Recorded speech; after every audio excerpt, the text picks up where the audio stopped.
Здравствуйте, друзья! С вами Натус Винцера. Я рада приветствовать вас на нашем YouTube-канале. Как вы знаете, совсем скоро в Киеве пройдет мейджор. К сожалению, наша команда не будет принимать участие в турнире, но поскольку Киев – это родной город Нави, то нам бы очень хотелось рассказать вам о нем, а также осветить некоторые важные нюансы для тех людей, которые собираются приехать на мейджор из других городов и стран. Так что откидывайтесь на спинки стула, садитесь поудобнее и, конечно же, ставьте лайк этому видео, не глядя. Итак, вашему вниманию я представляю величественный и прекрасный Киев!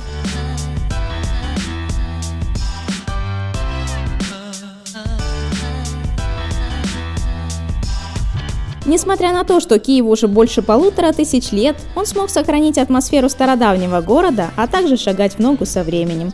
Переплетение богатой истории, архитектуры и молодежного движения – это все то, что привлекает в столицу туристов со всего мира. Киев объединяет в себе множество архитектурных стилей. Барокко, классицизм, хай-тек и конструктивизм спокойно уживаются на улицах города, начиная с тысячелетних храмов и заканчивая высотными сооружениями ультрамодного дизайна. Жизнь бурлит здесь и днем, и ночью. Это город творчества, вдохновения и прогрессивных людей.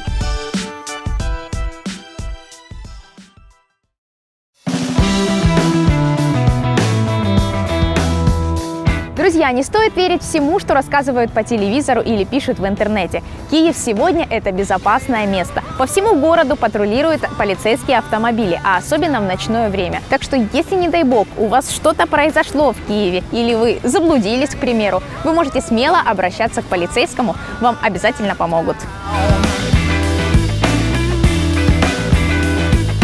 В конце апреля в Киев съедутся геймеры со всего СНГ. Вот скажите, Киев сейчас для молодежи – это безопасное место? Стоит ли опасаться молодым ребятам чего-либо? Киев – безопасное место для молодежи. И у нас как раз в конце апреля Евровидение. Нарядов полиции станет еще больше. И днем, и ночью мы патрулируем город. Так что вы будете и ваши геймеры в безопасности.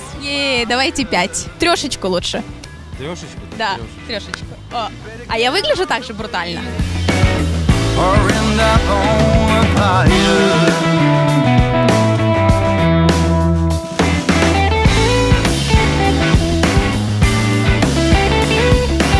Киев – это двуязычный город. В основном население разговаривает на русском, но примерно треть говорит исключительно на украинском языке. Но русский понимает абсолютно каждый, так что можете не переживать о том, что у вас могут возникнуть какие-то языковые недопонимания с местными жителями.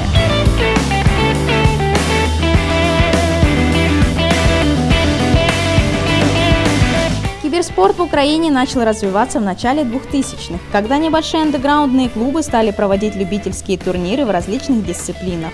Но толчком в развитии профессионального киберспорта послужило открытие большого компьютерного клуба «Киев Киберспорт Арена», который стал крупной площадкой для проведения профессиональных турниров. Каждый сезон здесь проводили чемпионаты с приличными призовыми фондами, и гейминг постепенно начал популяризироваться.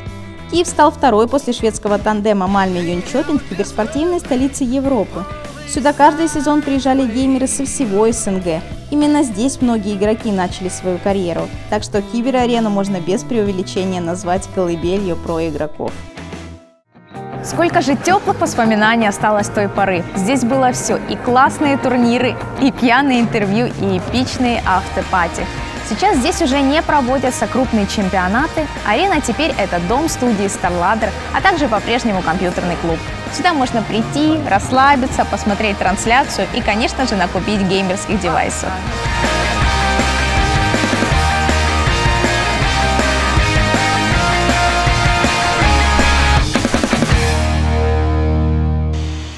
Это так мило. Ну а теперь немного нудной информации, и касается она в основном граждан Российской Федерации. Те, кто уже решил ехать в Киев и взял билеты, то, понятное дело, все нюансы знают и без меня. Ну а те, кто еще находится в раздумьях относительно поездки, то следующая информация будет вам полезна. Если вы гражданин Российской Федерации, главное помните, что первое, о чем вам нужно позаботиться, это приглашение со стороны гражданина Украины. Больше никакой специальной визы не нужно. Приглашение – это ваша гарантия того, что вас без проблем впустят в страну. Итак, при себе нужно иметь приглашение, оформленное должным образом, а также загранпаспорт и билеты в обратную сторону. Но что же делать тем, у кого нет приглашения? В таком случае нужны документы, подтверждающие ваше финансовое обеспечение, а также бронь гостиничного номера, цель поездки и обязательно обратный билет.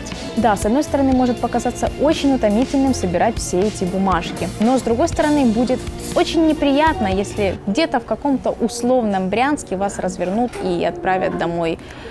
И не видать вам тогда фирменного борща со сметанкой. Так что это именно тот случай, когда заморочиться стоит. Можно уже есть! Ура! Борщик!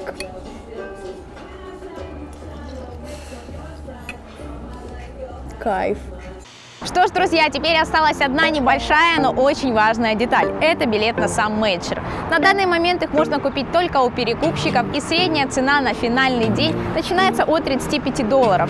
Да, немного дороговато по сравнению с теми $15, которые они стоили изначально, но с другой стороны, по-другому эти билеты достать сейчас очень сложно. Но у нас есть для вас замечательная новость. В этом выпуске мы разыграем один набор билетов на мейджор на все дни. Все, что нужно сделать, это поставить лайк этому видео. Я надеюсь, вы это уже сделали. Второе, это репостнуть это видео из официального паблика Натус Винсера ВКонтакте себе на стену. И третье, и самое важное, на ютубе в комментариях под видео оставить свой комментарий с ссылкой на репост из паблика ВКонтакте. В общем, довольно сложная схема, но я думаю, что вы и не с таким справлялись. В общем, через неделю мы определим победителя случайным образом. Так что желаю всем удачи, выигрывайте билеты и делайте селфи со всеми игроками и со мной.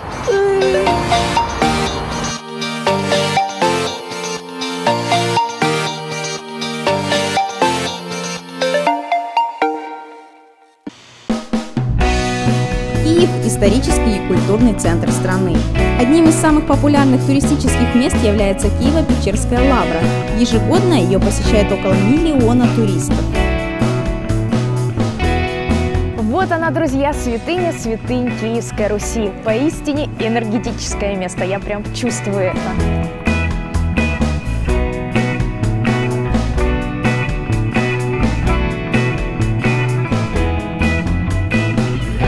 В прошлом году, когда мы были на манильском мейджоре, PGL устраивали для нас экскурсию по Маниле. И мне кажется, что в этом году они тоже могут на мейджоре сделать экскурсию для всех игроков по Киеву. И я не удивлюсь, если игроков привезут именно сюда, потому что это богатое историческое и духовное место.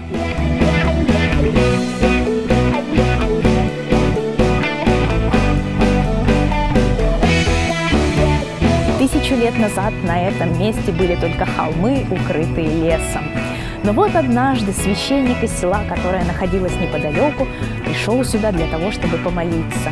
Ему понравилось это место, и он начал наведываться сюда чаще. Он начал рыть пещеру, и вот в этой пещере однажды поселился монах, который привел сюда своих последователей, и это и положило начало строительства вот такого вот великолепия, которое вы видите сейчас.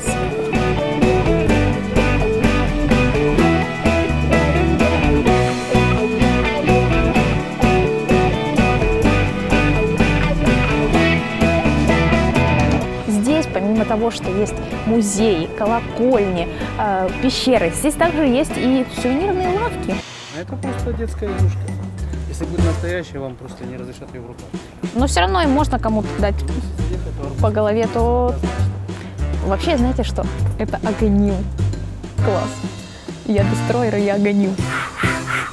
Мы находимся на территории Парка Славы. Здесь и располагается монумент Родина-Мать, а также здесь крутые виды, здесь оружие со времен Второй мировой войны. Это национальный музей, поэтому обязательно сюда приезжайте, если я вас еще не убедила. Потому что, первое, здесь красивые пейзажи, во-вторых, в Киеве будет мейджор, а в-третьих, конечно же, красивые девушки. Поэтому давайте сюда, Киев – это огонь!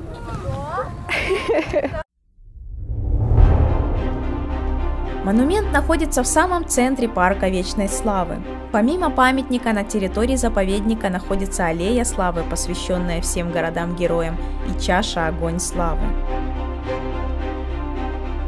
Здесь же размещены открытые площадки, демонстрирующие технику времен Второй мировой войны.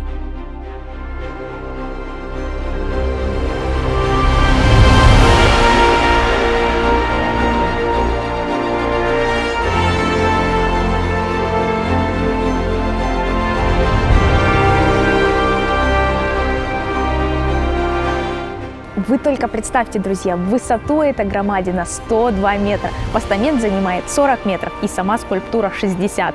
В правой руке она держит меч весом в 9 тонн и в левой руке щит весом в 13 тонн. Мощно.